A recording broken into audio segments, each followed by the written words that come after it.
Quý vị và các bạn thân mến, để hoàng dương và chấn hưng nền Phật giáo Việt Nam, chúng ta không thể không nhắc tới công lao to lớn của các vị đại lão Cao Tăng Tùng Lâm Thạch Trụ, được sinh vào những thập niên đầu của thế kỷ 20.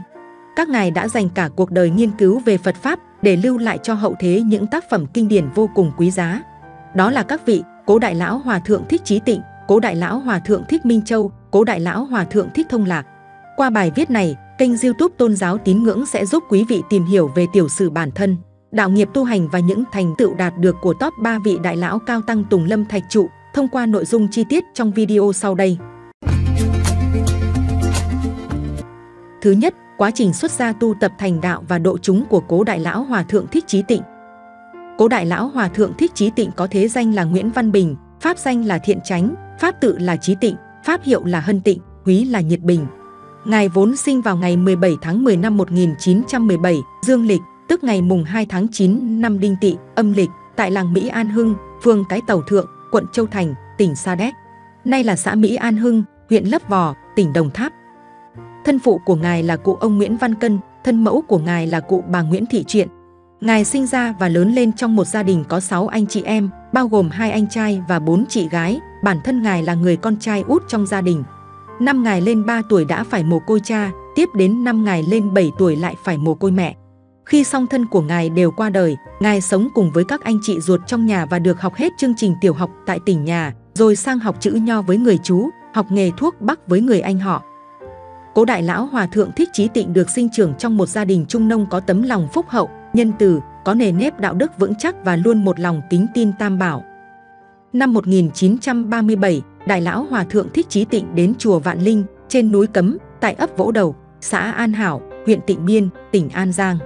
để xin xuất gia làm đệ tử với thầy bổn sư trụ trì là Cố trưởng lão Hòa Thượng Thích Thiện Quang.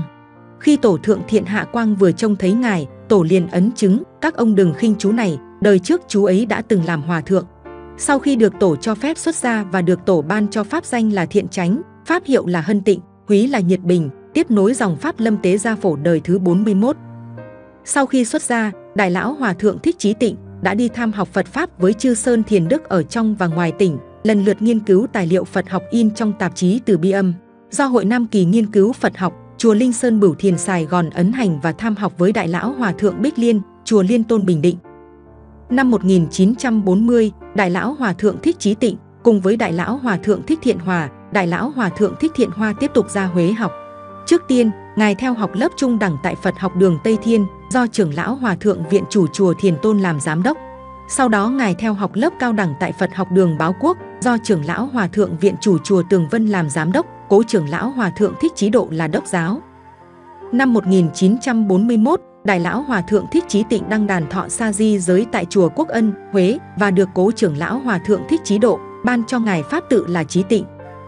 Năm 1945, Đại Lão Hòa Thượng Thích Chí Tịnh đã cùng với Đại Lão Hòa Thượng Thích Thiện Hoa thành lập Phật học đường Phật Quang tại huyện Trà Ôn, tỉnh Cần Thơ, nay thuộc tỉnh Vĩnh Long, do Đại Lão Hòa Thượng Thích Thiện Hoa làm giám đốc, Đại Lão Hòa Thượng Thích Chí Tịnh làm đốc giáo kiêm giáo thọ.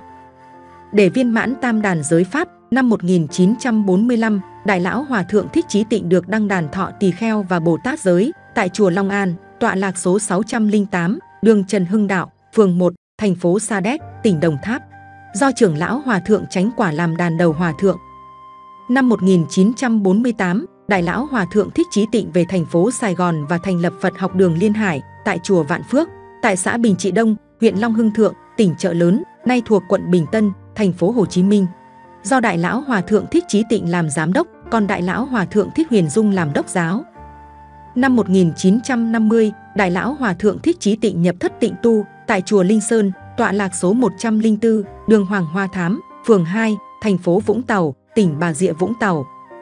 Năm 1951, Đại Lão Hòa Thượng Thích Chí Tịnh cùng Đại Lão Hòa Thượng Thích Thiện Hòa sáp nhập 3 Phật học đường Liên Hải, Mai Sơn, Sùng Đức thành Phật học đường Nam Việt, trụ sở đặt tại chùa Ấn Quang, tọa lạc tại quận 10, tỉnh Chợ Lớn, nay là số 243, đường Sư Vạn Hạnh, phường 9, quận 10, thành phố Hồ Chí Minh.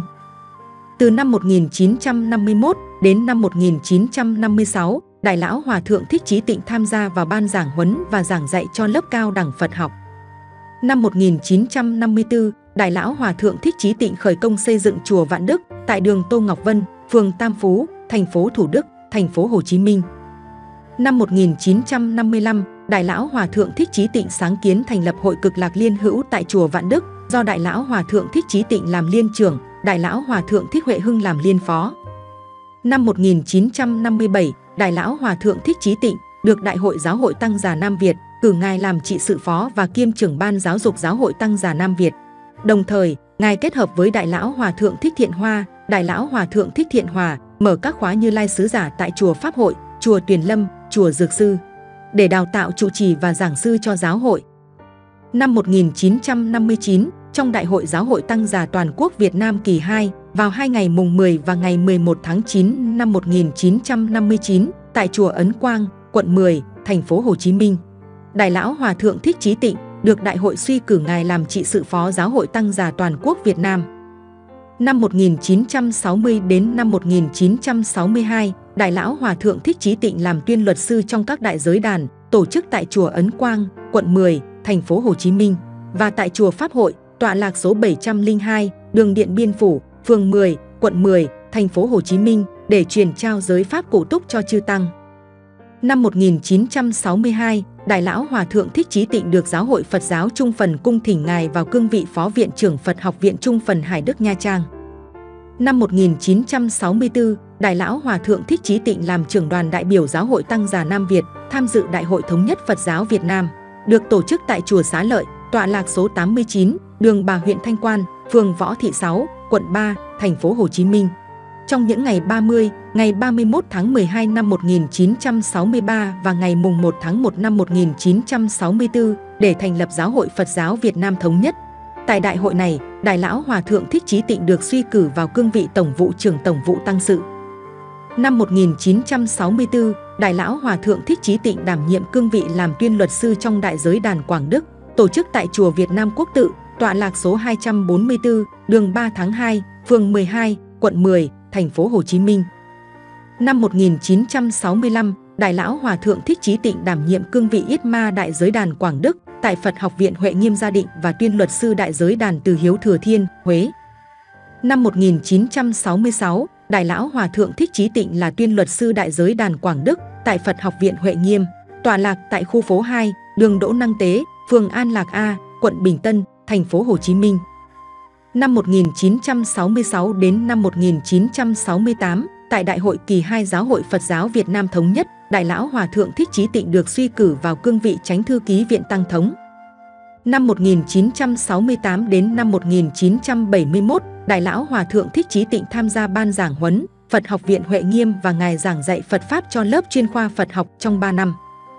Năm 1969, Đại lão Hòa thượng Thích Chí Tịnh đảm nhiệm cương vị tuyên luật sư trong đại giới đàn Quảng Đức, được tổ chức tại Phật học viện Huệ Nghiêm. Năm 1970, Đại lão Hòa thượng Thích Chí Tịnh đảm nhiệm cương vị khoa trưởng phân khoa Phật học tại Đại học Vạn Hạnh Sài Gòn đến năm 1975. Năm 1971, sau khi Giáo hội Phật giáo thành lập Viện Cao đẳng Phật học Huệ Nghiêm Gia Định, Đại lão Hòa thượng Thích Chí Tịnh được cử làm viện trưởng từ năm 1971 đến năm 1991. Năm 1973, trong phiên họp của Hội đồng Giáo phẩm Trung ương, Đại lão Hòa thượng Thích Chí Tịnh được cử làm thành viên Hội đồng Giáo phẩm Trung ương. Vào ngày mùng 5 tháng 7 năm 1973, ngài được cử làm Chủ tịch Hội đồng phiên dịch Tam Tạng thuộc Viện Tăng thống, Giáo hội Phật giáo Việt Nam Thống nhất. Cũng trong năm 1973, tại Đại hội Giáo hội Trung ương kỳ 4, Đại lão Hòa thượng Thích Chí Tịnh được tấn phong hòa thượng và được suy cử đảm nhiệm cương vị Phó Viện trưởng Viện Hóa Đạo Giáo hội Phật giáo Việt Nam Thống nhất. Cuối năm 1974, Đại lão Hòa thượng Thích Chí Tịnh được Đại lão Hòa thượng Thích Thiện Hòa cử ngài làm cố vấn Hội đồng Quản trị Tổ đình Ấn Quang và các cơ sở trực thuộc Tổ đình. Năm 1975, Đại lão Hòa thượng Thích Chí Tịnh được Hội đồng Giáo phẩm Trung ương cử làm trưởng ban kiến thiết Pháp Bảo Viện tại xã Linh Xuân Thôn, Thủ Đức Gia Định. Năm 1976, Đại lão Hòa thượng Thích Chí Tịnh được mời làm Ủy viên Ủy ban Trung ương Mặt trận Tổ quốc Việt Nam. Năm 1977 và năm 1980, Đại lão Hòa thượng Thích Chí Tịnh được cử làm tuyên luật sư và chánh chủ khảo trong đại giới đàn Thiện Hòa, tổ chức tại chùa Ấn Quang. Tại Hội nghị đại biểu Thống nhất Phật giáo Việt Nam, tổ chức tại thủ đô Hà Nội, từ ngày mùng 4 đến ngày mùng 7 tháng 11 năm 1981, Đại lão Hòa thượng Thích Chí Tịnh được Đại hội suy tôn ngôi vị thành viên Hội đồng chứng minh. Suy cử cương vị Phó Chủ tịch Thường trực Hội đồng Trị sự, kiêm trưởng Ban Tăng sự Trung ương Giáo hội Phật giáo Việt Nam. Năm 1982, tại Đại hội đại biểu Phật giáo Thành phố Hồ Chí Minh, nhiệm kỳ 1, Đại lão Hòa thượng Thích Chí Tịnh được cử làm trưởng Ban trị sự Thành hội Phật giáo Thành phố Hồ Chí Minh từ năm 1982 đến năm 1987. Đến tháng 4 năm 1984, sau khi Hòa thượng Thích Chí thủ Chủ tịch Hội đồng trị sự Giáo hội Phật giáo Việt Nam viên tịch, Đại lão Hòa thượng Thích Chí Tịnh được suy cử quyền Chủ tịch Hội đồng trị sự, rồi Chủ tịch Hội đồng trị sự nhiệm kỳ 2 và những nhiệm kỳ tiếp theo cho đến ngày Ngài về cõi Phật. Từ năm 1984 đến năm 2013, Đại lão Hòa thượng Thích Chí Tịnh được cung thỉnh làm đàn đầu Hòa thượng đại giới đàn đầu tiên và những giới đàn tiếp theo của Thành hội Phật giáo Thành phố Hồ Chí Minh được tổ chức tại chùa Ấn Quang. Tháng 12 năm 1984, tại Đại hội Ủy ban Mặt trận Tổ quốc Việt Nam Thành phố Hồ Chí Minh lần thứ 4, Đại lão Hòa thượng Thích Chí Tịnh được Đại hội cử làm Phó Chủ tịch Ủy ban Mặt trận Tổ quốc Việt Nam Thành phố Hồ Chí Minh. Tại Đại hội kỳ 3 năm 1992, Đại lão Hòa thượng Thích Chí Tịnh được Đại hội suy tôn lên ngôi vị đệ nhất Phó Pháp chủ, kiêm giám luật Hội đồng chứng minh Giáo hội Phật giáo Việt Nam. Năm 1995, Đại lão Hòa thượng Thích Chí Tịnh tiến hành khởi công xây dựng lại chùa Vạn Linh và tháp Tổ Hồng Xứng trên núi Cấm, tại ấp Vỗ Đầu, xã An Hảo, huyện Tịnh Biên, tỉnh An Giang. Năm 2000, với tư cách Chủ tịch Hội đồng trị sự Giáo hội Phật giáo Việt Nam, Đại lão Hòa thượng Thích Chí Tịnh đã ký quyết định thông qua dự án và bổ nhiệm ban trùng tu cơ sở văn phòng 2 Trung ương Giáo hội Thiền viện Quảng Đức tại số 294, đường Nam Kỳ Khởi Nghĩa, phường 8, quận 3, thành phố Hồ Chí Minh.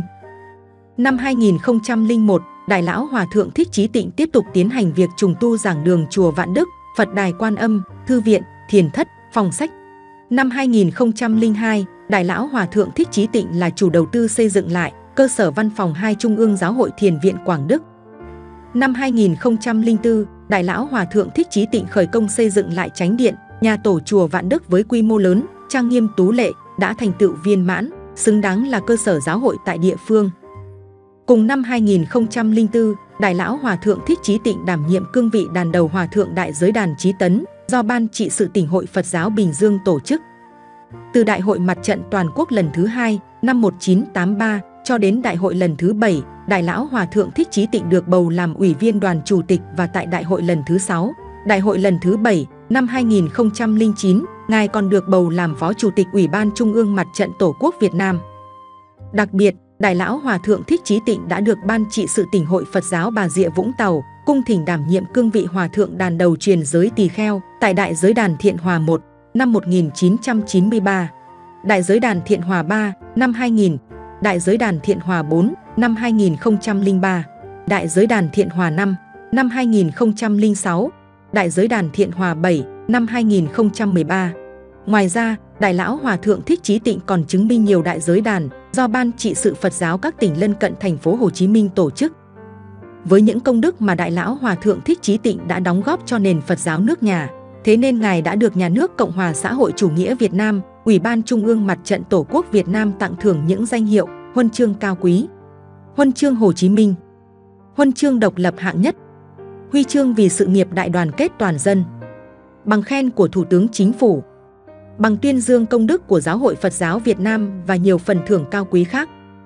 Mặc dù bận rộn nhiều công việc cho giáo hội, thế nhưng Đại lão Hòa thượng Thích Chí Tịnh vẫn dành thời gian để biên dịch và giảng kinh cho mọi người. Những tác phẩm mà Ngài đã dày công biên soạn, phiên dịch có thể kể đến như Kinh Pháp Hoa 1 quyển, Kinh Hoa Nghiêm 4 quyển, Kinh Đại Bát Niết Bàn 2 quyển, Kinh Đại Bát Nhã 3 quyển, Kinh Đại Bảo Tích Đại Tập 9 quyển, Kinh Phổ Hiền Hạnh Nguyện, Kinh Địa Tạng Bổn Nguyện, Kinh Tam Bảo, Kinh Phạm Võng Bồ Tát Giới, Kinh Pháp Hoa Cương Yếu, Kinh Pháp Hoa Thông Nghĩa, Đường về Cực Lạc, Tứ Hoàng Thệ Nguyện, Kinh A Mi Đà Giảng Giải, Kệ Niệm Phật,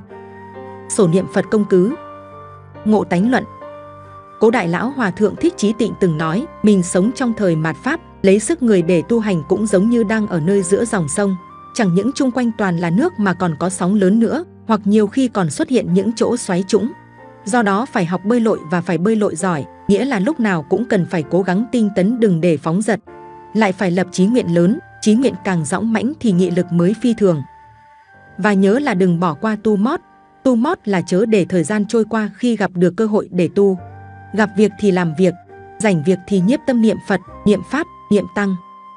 Dù còn trong sinh tử luân hồi, nếu cố gắng mót tu, mót phước thì cũng đầy đủ đạo Pháp, nuôi lớn được thân huệ mạng của chính mình. Nếu ai đã từng thực hành một thời gian rồi sẽ thấy tu mót đôi khi lại lợi lạc nhiều hơn các khóa tu hành chính. Người xuất gia có sự nghiệp của người xuất gia. Cư sĩ tại gia có sự nghiệp của người tu tại gia. Chỉ là lớn hay nhỏ mà thôi. Tuy nhiên nếu đã tạo sự nghiệp thì hãy như con nhện, chứ đừng như con tằm nhà tơ rồi chết trong cái kén của nó. Và cuối cùng nên giữ lại trong tâm chúng ta lời vàng ngọc quý giá vô cùng như sau từ bậc chân tu nhiều kiếp.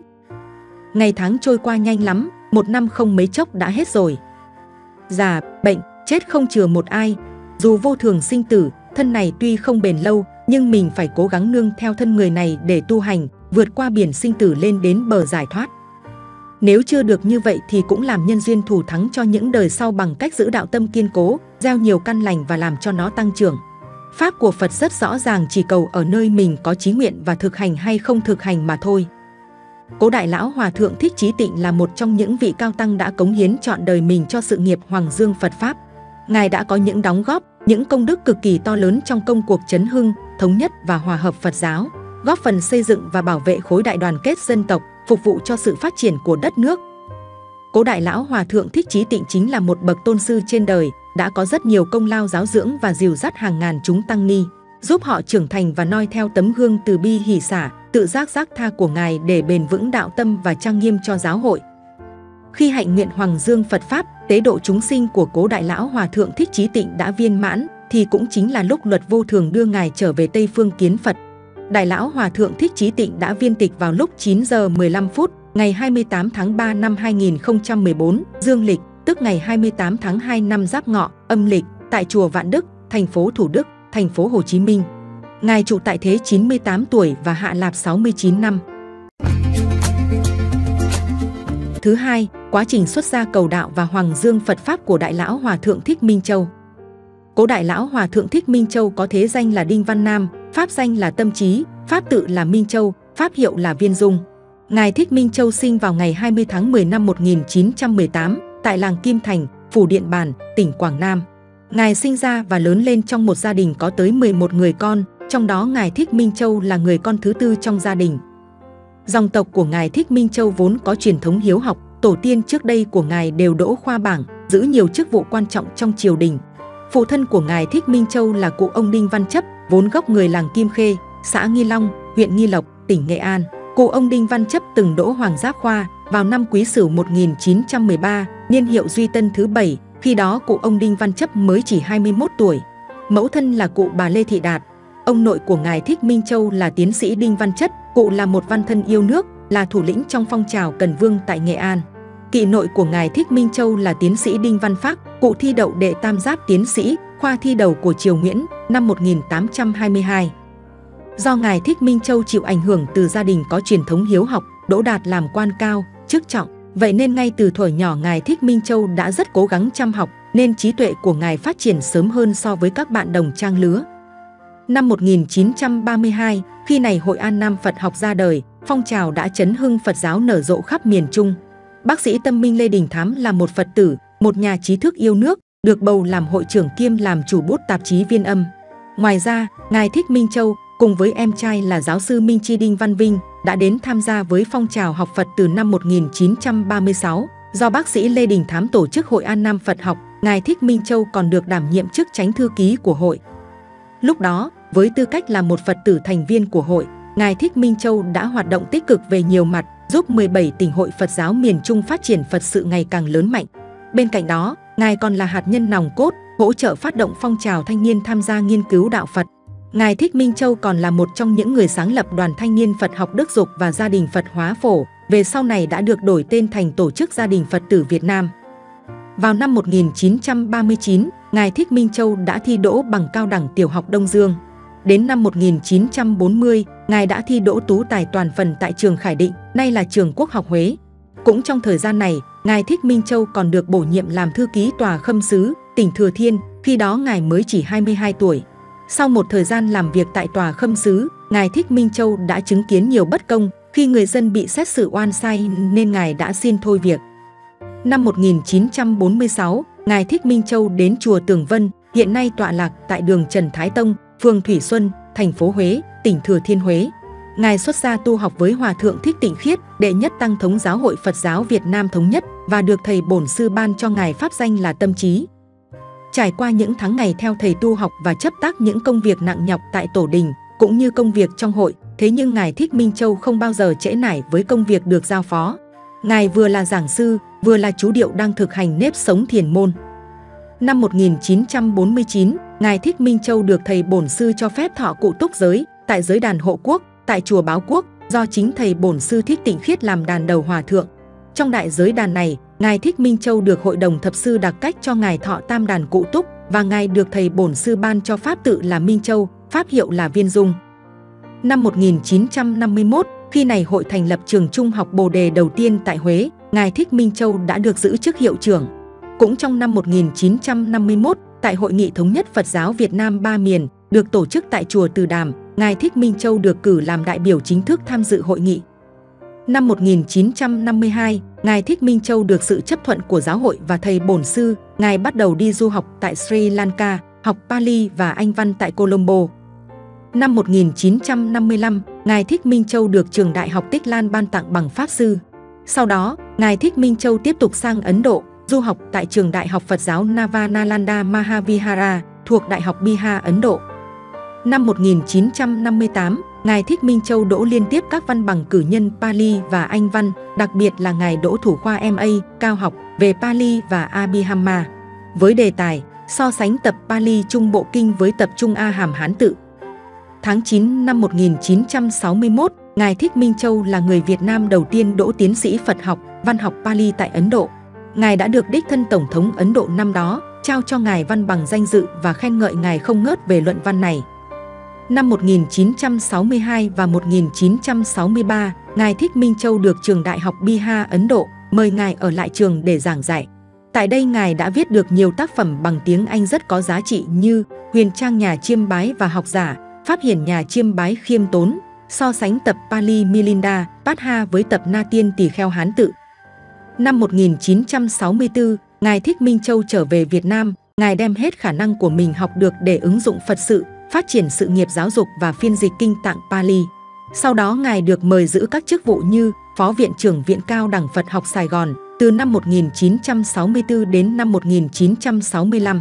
Ngài tiếp tục giữ chức Tổng vụ trưởng Tổng vụ Văn hóa và Giáo dục Giáo hội Phật giáo Việt Nam Thống nhất từ năm 1966 đến năm 1975. Sau khi đất nước Việt Nam thống nhất, trong năm 1975, Ngài Thích Minh Châu đã bàn giao Viện Đại học Vạn Hạnh cho Bộ Giáo dục quản lý. Năm 1976, Ngài Thích Minh Châu về cơ sở 2 để thành lập Viện Phật học Vạn Hạnh, tọa lạc tại số 750, đường Nguyễn Kiệm, phường 4, quận Phú Nhuận, thành phố Hồ Chí Minh. Tại đây Ngài tiếp tục tập trung vào công việc phiên dịch toàn bộ kinh tạng Pali sang Việt ngữ. Ngài Thích Minh Châu còn dành thời gian để nhiếp hóa đồ chúng và dạy Phật Pháp cho các chúng tăng ni, Phật tử. Năm 1980, Ngài Thích Minh Châu tham gia vận động thống nhất Phật giáo nước nhà để thành lập Giáo hội Phật giáo Việt Nam. Với sự đóng góp công sức to lớn của các vị chư tôn hòa thượng như Hòa thượng Thích Chí Thủ, Hòa thượng Thích Chí Tịnh, Hòa thượng Thích Thiện Hòa, Hòa thượng Thích Từ Hạnh, Hòa thượng Thích Thiện Châu, Hòa thượng Thích Hiền Pháp, cùng rất nhiều các vị chư tôn hòa thượng, thượng tọa, đại đức, tăng ni, cư sĩ, Phật tử ở khắp ba miền Bắc, Trung, Nam cùng đồng tâm góp sức cho công cuộc vận động này. Năm 1981, Giáo hội Phật giáo Việt Nam đã chính thức được thành lập. Đại hội suy cử Ngài Thích Minh Châu giữ chức Phó Chủ tịch kiêm Tổng thư ký Hội đồng trị sự Giáo hội Phật giáo Việt Nam liên tiếp trong 3 nhiệm kỳ 1, 2, 3, từ năm 1981 đến năm 1997. Cũng trong năm 1981, Giáo hội thành lập Trường Cao cấp Phật học Việt Nam, cơ sở 1 tại Hà Nội, hiện nay là Học viện Phật giáo Việt Nam tại Hà Nội. Ngài Thích Minh Châu đã được Giáo hội cử Ngài làm hiệu trưởng. Năm 1984, Giáo hội tiếp tục thành lập Trường Cao cấp Phật học Việt Nam, cơ sở 2 tại thành phố Hồ Chí Minh, hiện nay là Học viện Phật giáo Việt Nam tại thành phố Hồ Chí Minh. Giáo hội đã suy cử Ngài Thích Minh Châu làm hiệu trưởng. Năm 1989, Ngài Thích Minh Châu đã thành lập Viện Nghiên cứu Phật học Việt Nam, do chính Ngài giữ chức viện trưởng, đồng thời Ngài giữ chức Chủ tịch Hội đồng phiên dịch Đại Tạng Kinh Việt Nam. Năm 1991, Ngài Thích Minh Châu thành lập Hội đồng Chỉ đạo phiên dịch và ấn hành Đại Tạng Kinh Việt Nam, do Ngài Thích Minh Châu làm chủ tịch. Đại Tạng Kinh Việt Nam chính thức ra đời từ đó. Tháng 5 năm 1996, Ngài Thích Minh Châu đã được Hội đồng Đại học Mahachula-Longkorn Rajavidyalaya, Đại học Hoàng gia Thái Lan, phong tặng danh hiệu tiến sĩ Phật học danh dự. Để tuyên dương công đức, Ngài Thích Minh Châu đã phiên dịch 5 bộ kinh Nikaya sang tiếng Việt, gồm có Trường Bộ Kinh, Digha Nikaya, Trung Bộ Kinh, Majjhima Nikaya, Tăng Chi Bộ Kinh, Anguttara Nikaya, Tương ưng Bộ Kinh, Samyutta Nikaya và Tiểu Bộ Kinh, Khuddaka Nikaya.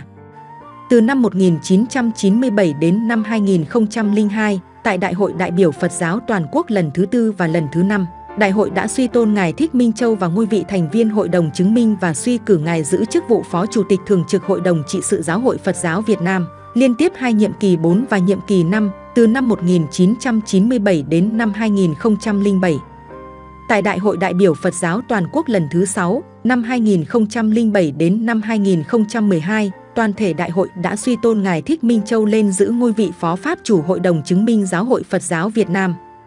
Đồng thời, Ngài Thích Minh Châu còn là đại biểu Quốc hội khóa 7, khóa 8, khóa 9 và khóa 10, từ năm 1981 đến năm 2002. Cũng trong thời gian này, Ngài Thích Minh Châu được bầu làm Phó Chủ tịch Hội đồng Khoa học Xã hội Thành phố Hồ Chí Minh.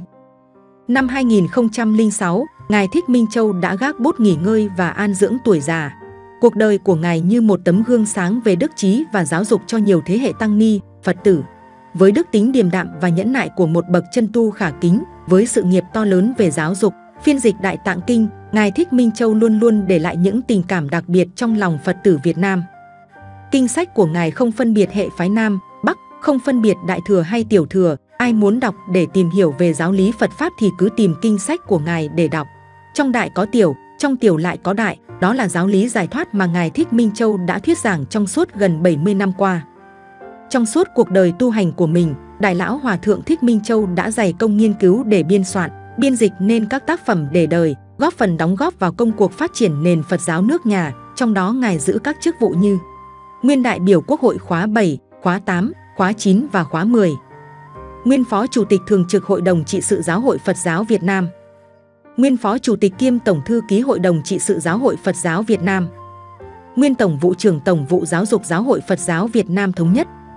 Nguyên Viện trưởng Viện Đại học Vạn Hạnh. Nguyên Viện trưởng sáng lập Viện Nghiên cứu Phật học Việt Nam, Chủ tịch Hội đồng phiên dịch Đại Tạng Kinh Việt Nam. Nguyên Hiệu trưởng Trường cao cấp Phật học Việt Nam, cơ sở 1, Hà Nội, cơ sở 2, Thành phố Hồ Chí Minh. Nguyên Viện trưởng Học viện Phật giáo Việt Nam tại Thành phố Hồ Chí Minh. Trụ trì Tổ đình Tường Vân, thành phố Huế, Viện chủ Thiền viện Vạn Hạnh, Thành phố Hồ Chí Minh. Phó Pháp chủ Hội đồng chứng minh Giáo hội Phật giáo Việt Nam. Chính vì Ngài đã từng kinh qua hàng chục chức vụ lớn nhỏ khác nhau, cho nên Đại Lão Hòa Thượng Thích Minh Châu đã nhận được nhiều tặng thưởng và huân chương cao quý của nhà nước Việt Nam.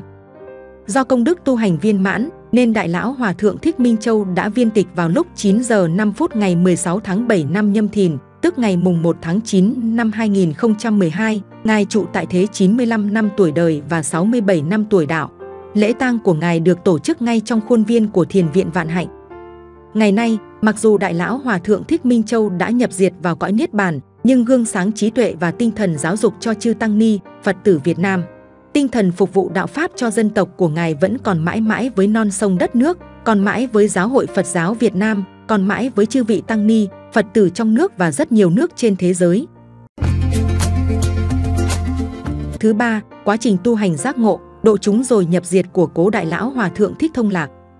Cố Đại Lão Hòa Thượng Thích Thông Lạc có thế danh là Lê Ngọc An. Ngài sinh vào ngày mùng 10 tháng 4 năm Mậu Thìn, âm lịch, tức ngày 28 tháng 5 năm 1928, dương lịch, tại quê ngoại của Ngài, đó là số 18, thôn Vườn Chầu, xã Tân Thới Nhì, huyện Hóc Môn, tỉnh Gia Định, tức thành phố Hồ Chí Minh ngày nay. Ngài Thích Thông Lạc là người con thứ tư trong gia đình có rất đông anh chị em. Ngài sinh sống và lớn lên tại chùa Am, thuộc ấp Gia Lâm, xã Gia Lộc, huyện Trảng Bàng, tỉnh Tây Ninh. Lúc nhỏ, Ngài Thích Thông Lạc thường thích theo cha học hỏi tu hành, nên đã được cha của Ngài đặt cho pháp danh là Thích Tự Ân.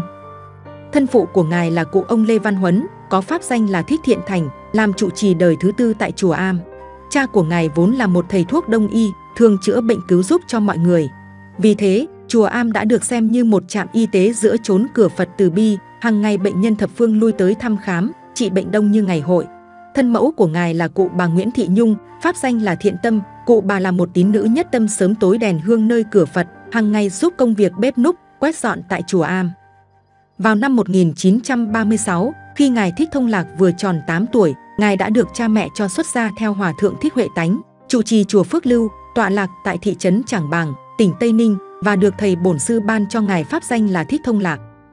Vào giai đoạn đầu khi mới tu hành, ngài đã được Hòa thượng Huệ Tánh, Hòa thượng Long An, Hòa thượng Thiện Tài, Hòa thượng Thiện Hòa, các vị hòa thượng đã trực tiếp chỉ dạy ngài kinh điển và Hán học. Ngài Thích Thông Lạc đi học phổ thông rất muộn, từ năm 16 tuổi đến năm 25 tuổi, ngài mới học xong trung học đệ nhất cấp. Ngài học rất giỏi và luôn đạt thành tích học sinh xuất sắc trong suốt quá trình từ những năm học tiểu học đến hết trung học. Năm 1953, khi này ngài Thích Thông Lạc đã 25 tuổi, ngài được Hòa thượng Quảng Chánh giới thiệu ngài tới chùa Ấn Quang để học khóa tú tài. Sau đó, Hòa thượng Thiện Hòa còn gửi ngài vào trường cao đẳng Phật học viện Huệ Nghiêm và Đại học Vạn Hạnh để đào tạo, nâng cao trình độ kiến thức về Phật Pháp. Trong quá trình tu học, ngài Thích Thông Lạc đã xin đi dạy thêm Pháp văn cho các tăng ni trẻ tuổi tại trường Bồ Đề Chợ Lớn để tự túc sinh sống và trang trải học phí trong những năm học đại học. Năm 1969, ngài Thích Thông Lạc đã hoàn thành xuất sắc chương trình cử nhân Phật học tại trường Đại học Vạn Hạnh.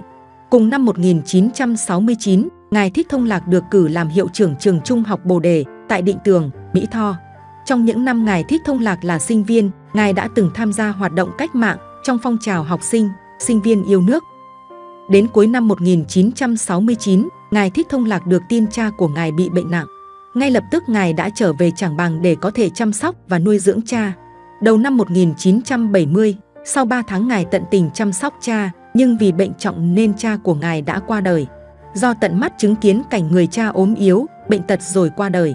Khi này ngài Thích Thông Lạc đã có suy nghĩ rằng cuộc đời này chẳng có gì cả, chỉ toàn là đau khổ, vậy tại sao chúng ta cứ phải chạy theo danh lợi để làm gì?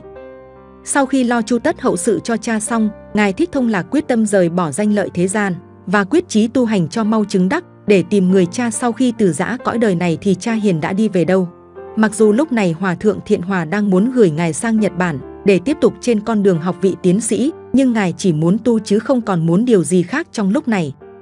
Thu xếp mọi chuyện xong xuôi, ngài Thích Thông Lạc lại tiếp tục khoác áo tu hành và quyết tâm giành lại quyền làm chủ sanh tử cho bản thân. Đây cũng chính là bước ngoặt lịch sử của một bậc chân tu, biết làm chủ sanh, lão, bệnh, tử xuất thế, phục hưng lại chánh pháp nguyên bản của Đức Phật Thích Ca sau này. Cùng năm đó, khi nghe tin Thiền sư Thích Thanh Từ xây dựng thiền viện Trơn Không để mở lớp tu thiền, Hòa thượng Thiện Hòa đã viết thư giới thiệu ngài Thích Thông Lạc tới thiền viện Trơn Không để xin nhập thiền viện. Sau khi gặp thiền sư Thích Thanh Từ, ngài tự mình xin nhập học và được thiền sư chấp nhận. Sau đó ngài mới trình thư của Hòa thượng Thiện Hòa, điều này đã khiến cho thiền sư Thích Thanh Từ rất hài lòng. Sau 3 tháng an cư kiết hạ tại thiền viện Trơn Không, ngài được thiền sư Thích Thanh Từ chỉ dạy pháp môn chi vọng. Ngài Thích Thông Lạc tinh tấn tu tập không giây phút nghỉ ngơi, với một niềm tin vững chắc hết vọng tưởng là sẽ thành công. Rời thiền viện Trơn Không, ngài Thích Thông Lạc tìm đến đỉnh Ma Thiên Lãnh tại Hòn Sơn, ngoài Vịnh Hà Tiên, xã Lại Sơn, huyện Kiên Hải, tỉnh Kiên Giang. Tại đây, ngài Thích Thông Lạc sống trong hang đá, đói thì ăn lá cây rừng, khát thì uống nước suối. Một mình ngài tu hành khổ hạnh suốt trong thời gian 9 tháng. Thế nhưng, trong lòng của ngài vẫn luôn thấy nhớ mẹ, nhớ quê nhà không nguôi. Do đó mà ngài Thích Thông Lạc quyết định quay trở về Trảng Bàng, Tây Ninh, sống bên mẹ và tiếp tục quá trình tu hành. Sau khi về chùa Am, tức tu viện Trơn như ngày nay, tại ấp Gia Lâm, xã Gia Lộc, huyện Trảng Bàng, tỉnh Tây Ninh, ngài Thích Thông Lạc nói với mẹ già, mẹ ráng nuôi con mỗi ngày một bữa, cả đời này con sẽ quyết chí tinh tấn tu hành. Nghe ngài nói vậy, nên mẹ của ngài dâng trào xúc động mà không cầm được nước mắt. Ngài Thích Thông Lạc đóng cửa thất miệt mài tu tập trong suốt 9 năm trời, theo pháp môn chi vọng, nhưng do không hợp căn cơ nên ngài Thích Thông Lạc đã không thấy được sự giải thoát vốn có trong đạo Phật. Ngài thấy tâm mình vẫn còn tham sân si, thậm chí ngài còn thấy mình tham sân si nhiều hơn cả lúc chưa tu tập. Trong suốt 10 năm tu tập khổ hạnh, nhưng ngài vẫn không làm chủ được sanh, lão, bệnh, tử. Ngài Thích Thông Lạc đã có ý định buông xuôi bản thân mình vì quá thất vọng, nhưng chợt nhớ đến mẹ già hơn 90 tuổi vẫn hàng ngày hộ thất cho mình tu tập, nếu ta làm vậy thì quả là đứa con bất hiếu. Thật diệu kỳ, khi ngài tìm được bộ kinh Nikaya do Hòa thượng Thích Minh Châu dịch từ tiếng Pali sang tiếng Việt, ngài Thích Thông Lạc đã dày công nghiên cứu rất kỹ lưỡng, rồi tự mình tu tập cho đúng chánh pháp. Trong 6 tháng tu tập xả tâm suốt ngày đêm không ngừng nghỉ, cuối cùng Ngài nhập định mà không hề ăn uống suốt trong 49 ngày, đến giữa đêm ngày mùng 9 tháng 9 năm Canh Thân, âm lịch, tức đêm ngày 17 tháng 10 năm 1980, dương lịch. Ngài Thích Thông Lạc đã giác ngộ và chứng đắc, Ngài hoàn toàn làm chủ sanh, lão, bệnh, tử. Nghĩa là mọi dục lạc tại thế gian không thể cám dỗ được Ngài, bệnh tật, già yếu lụ khụ không còn tác động được vào tâm của Ngài nữa, sống hay chết là tùy ý của Ngài. Sau đó, Ngài Thích Thông Lạc đã hướng dẫn mẹ của Ngài tu tập theo đúng chánh pháp, chỉ sau 3 tháng, vào cuối năm 1980, mẹ của Ngài đã thanh thản vãng sanh trong an nhiên tự tại. Từ đây, Ngài Thích Thông Lạc hoàn toàn chuyên tâm vào việc chấn hưng Phật Pháp, theo đúng chánh pháp mà bản thân đã trải nghiệm và giác ngộ. Cuộc đời hành đạo của Đại Lão Hòa Thượng Thích Thông Lạc đã trải dài suốt 44 năm với đầy những khó khăn, gian nan, thử thách. Những sóng gió của chùa Am xưa và nay là tu viện Trơn Như, thế nhưng Ngài Thích Thông Lạc vẫn luôn vững tay chèo, với tâm bất động, để có thể chèo lái đưa tu viện Trơn Như đến với bến bờ bình an. Nhờ thế, tu viện Trơn Như ngày càng phát triển, đứng sừng sững hiên ngang, trở thành điểm tựa niềm tin vào Phật giáo vững chắc của đông đảo chư tăng ni, Phật tử từ khắp nơi trên cả nước. Nếu quý vị có dịp tới đây chiêm bái và tham quan, quý vị hãy đi tới ngã ba Trảng Bàng, rồi hỏi người dân bản địa rằng chùa Am tọa lạc ở đâu, nhất định họ sẽ chỉ dẫn rõ ràng cho du khách vào tới cổng tu viện Trơn Như. Quý vị rẽ vào ngõ nhỏ và đi tới một chợ nhỏ ở ngã ba đầu đường tỉnh lộ số 7, thì cứ đi theo đường này và đi chừng hơn 1 cây số, sẽ có một đường đất đỏ nhỏ vừa cho một chiếc ô tô 7 chỗ chạy vào.